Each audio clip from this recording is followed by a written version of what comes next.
Marcosatsu. Tokusatsu is a huge medium. Many shows fall under this umbrella, including shows we're all familiar with. Kamen Rider, Super Sentai, Power Rangers, Ultraman, shows about superheroes trying to defeat the big bad. On the other hand, Godzilla and Garo are a bit different from that formula, and have their own tone. There's also countless other toku such as Gavan, Kekaida, Spider-Man, Ms. Kuroitsu from the Monster Development Department? That title kept coming. Other than looking on Wikipedia for lists of tokusatsu, how do we really know whether something is a tokusatsu or not? We can start off by looking at the very definition of tokusatsu. Tokusatsu, literally special effects, is a Japanese term for live-action film or television drama that makes heavy use of practical special effects. So that definition itself gives us two requirements. It's live action, and it uses practical special effects, and not too much CGI. Yeah, whatever you say. So, what shows are tokusatsu? There's a stark difference between toku media and toku-based media,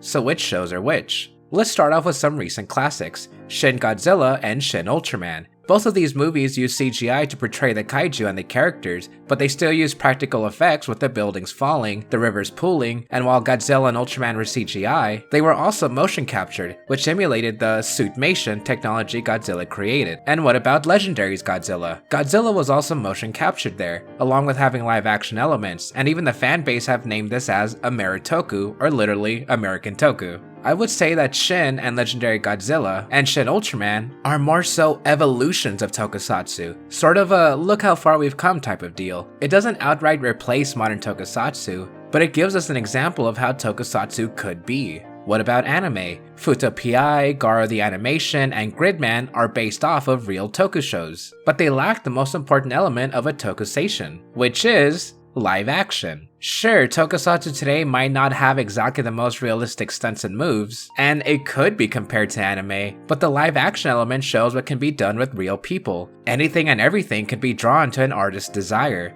Not saying it's bad or anything, but they're missing the human element, and that's okay. These shows are cool regardless. However, they aren't tokusatsu. More so, toku adjacent. This sadly locks anything that's anime or cartoons out of the running. SSS Gridman, Neon Genesis Evangelion, Gundam, all these have tokusatsu elements like kaiju, transformations, or giant robots, but they aren't live action, making them not tokusatsu. Reaching more into British territory, we have Doctor Who, a show that many people, funnily enough, see as similar to Kamen Rider, from the gimmicks to the difference in protagonists from each season, and even their hiatuses were around the same time. What funny coincidences. This show does technically fit into tokusatsu. It is a live action show with practical effects. So why don't we reach a tiny bit into technicality? Most superhero movies, or even any action media, could technically count as a tokusatsu. The MCU and DCEU are live action and use mocap, which could count as tokusatsu. The Batman especially is raw live action with little to no CGI, so that could also be considered tokusatsu. If you want to reach even further, I would say Detective Pikachu and Sonic the Hedgehog could count. But they mostly use CGI for every movie with little to no practical effects, so maybe not for them. Big Hero 6 and Turning Red have huge tokusatsu influences, but they're animated, so they don't count. Miraculous Ladybug? Maybe the real tokusatsu was us all along?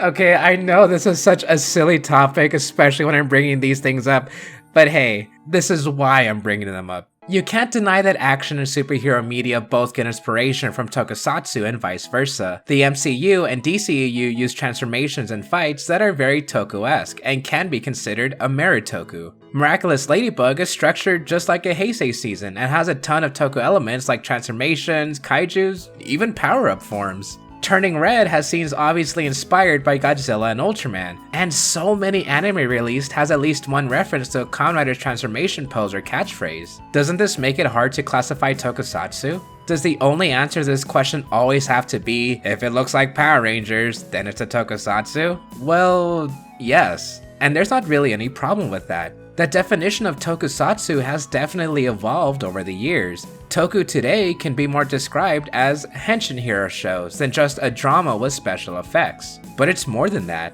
It's more of a medium and stylistic choice now than an overall genre. It's so unique yet similar to other pieces of media that the only way you can really identify what counts as tokusatsu is by watching the show itself. Does it have practical effects? Rubber-looking monsters? Transformations galore? Cool catchphrases? Hand-to-hand combat? Looks like Power Rangers or Godzilla? You're most likely watching a tokusatsu. And if you can't really tell, then I guess you can look at Wikipedia or something. So final thoughts. Anime isn't tokusatsu, but it can be tokusatsu influenced or toku adjacent. Anything that's live action with practical effects could, yes, technically count as tokusatsu, but there's a certain style and feel to it that has to count. And while most of it, yes, can derive from Japanese influences, has evolved over the decades. Power Rangers is tokusatsu. Doctor Who is tokusatsu. And even beyond all that, I think what we can all agree on is that